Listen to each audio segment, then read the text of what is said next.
Oi pessoal, tudo bem? Aqui estamos hoje para trabalhar um pouquinho os conteúdos que a gente estava já estudando há algum tempo. E hoje virtualmente vamos estar tirando as dúvidas que ficaram. Então vamos lá, sou a professora Josileia do Colégio do Amparo Surubim. Então vamos lá. Hoje a gente vai trabalhar um pouquinho sobre o continente asiático, esse continente que é imenso em extensão territorial. Quando a gente fala nesse continente, a gente vai apresentar uma diversidade enorme nos aspectos naturais e também nos aspectos populacionais. Quando se fala no continente asiático, a gente precisa parar um pouquinho antes de adentrar no conteúdo para a gente ver bem de perto esse mapinha aqui das placas tectônicas. Essa áreazinha aqui que a gente está estudando, que é o continente asiático, nós podemos ver que ele tem a placa euroasiática, a placa do Irã e a placa da Arábia. Isso faz com que essa região vá apresentar altitudes elevadas por conta do choque dessas placas. Isso vai fazer com que o relevo, de certa forma, ele fique deformado. Então, nesse próximo mapa que a gente pode estar observando, nós temos aqui nessa setinha em amarelo mostrando essa área aqui que é chamada de Cordilheira do Himalaia. Ela é resultante do choque dessas placas aí. E nessa Cordilheira do Himalaia vai estar localizado o Monte Everest, que é o pico mais culminante do planeta, com cerca de 8.848 metros de altitude. Então, é comum nessas regiões as altitudes elevadas, favorecendo também uma influência no clima e, consequentemente, na vegetação. Então, vamos lá. Não só de altitudes elevadas está composto o território asiático. Nós também vamos encontrar planícies que vão favorecer a ocupação da população. E essas planícies, elas podem ser favorecidas também por conta da rede hidrográfica. Rios que são de suma importância, que foram através delas que em algumas áreas começou o processo da formação de pequenas cidades, civilizações antigas, como vocês viram num contexto histórico, quando vocês começaram a estudar a Mesopotâmia, que quer dizer terra entre rios, que no caso os rios Tigre e Eufrates. Quem não lembra quando estudou na disciplina de História? Temos também aí a planície Indo-Gangética, que é a junção dos dois rios, Rio Indo e Rio Ganges. Principalmente o Ganges, que tem o seu cenário, a sua importância na questão religiosa. Um rio considerado sagrado. Então, para essa região, essa planície, ela vem sendo uma das mais habitadas, fazendo com que haja uma superpopulação e uma densidade demográfica muito alta. Temos também a planície de Mekong e temos a da Sibéria. A da Sibéria, em determinadas épocas, ela fica congelada por conta da sua localização, que é próxima aos polos. Então, em determinadas épocas, essas águas desses rios, elas ficam congeladas, mas ela não deixa de ser importante no cenário, tanto para a prática da agricultura como para a pecuária, ok? Passando um pouquinho, a gente não pode deixar de saber se localizar nas zonas climáticas. Aqui a gente tem a área da Ásia, que ela vai ter terras tanto na zona polar, como na zona temperada, como na zona tropical. Isso quer dizer o que, professora? Quer dizer que nós vamos ter uma diversidade de climas e automaticamente de vegetação. A gente vai ter clima e vegetação característicos das 3 zonas climáticas, ok?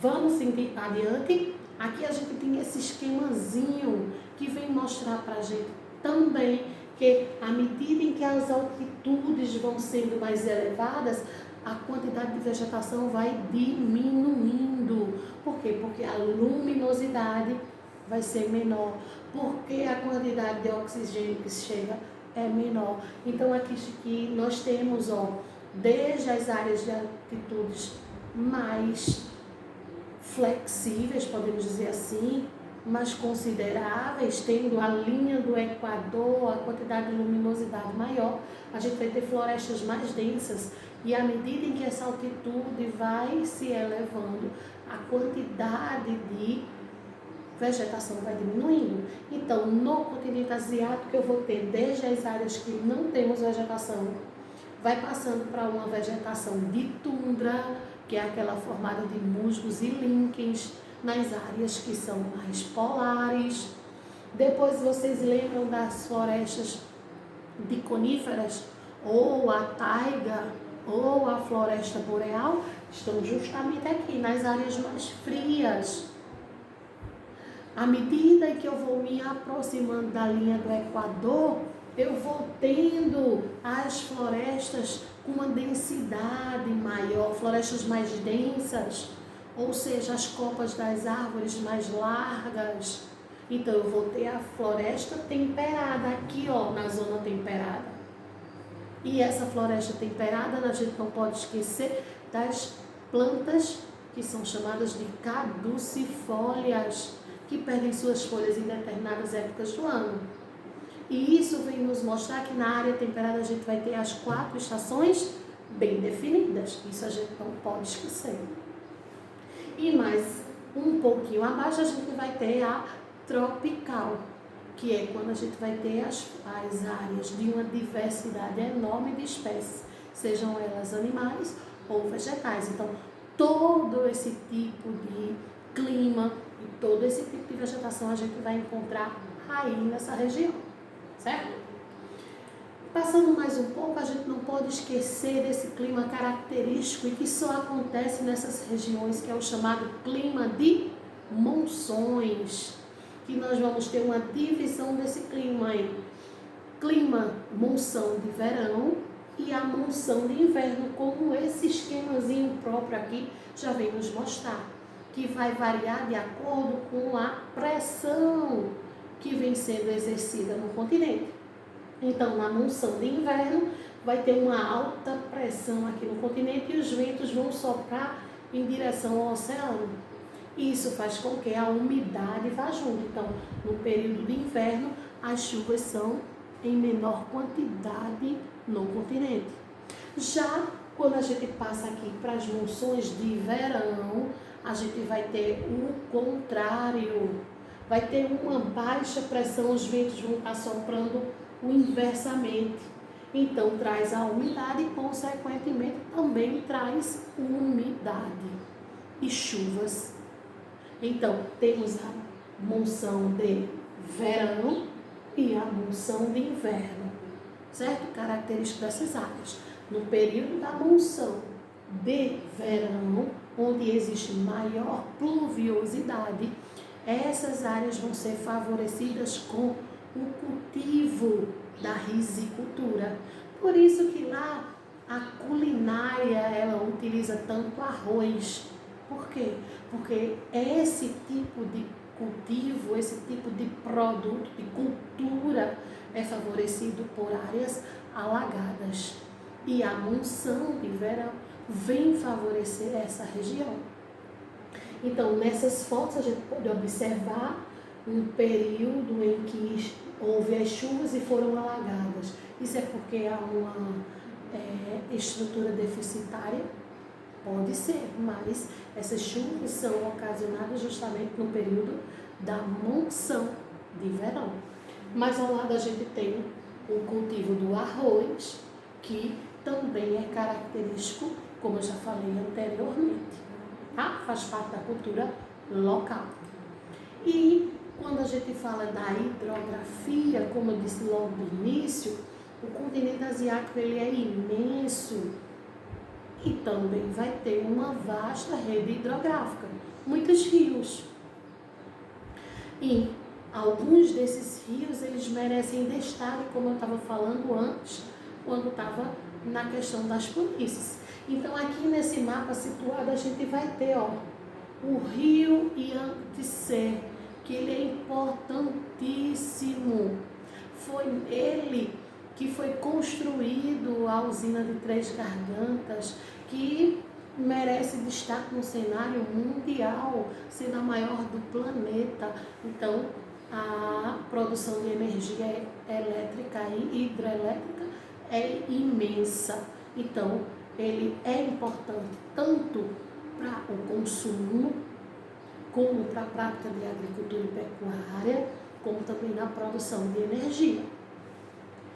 Aqui abaixo, mais aqui nessa areazinha da Índia, como eu já falei antes, tem o rio Indo e o rio Ganges, também de suma importância, tanto nas questões religiosas, de acordo com a religião local, que a gente vai estar vendo isso nas próximas aulas, como também na questão da prática da agricultura e pecuária. Mais ao lado nós temos os rios Tigre e Eufrates, que é justamente aquilo que a gente falou antes.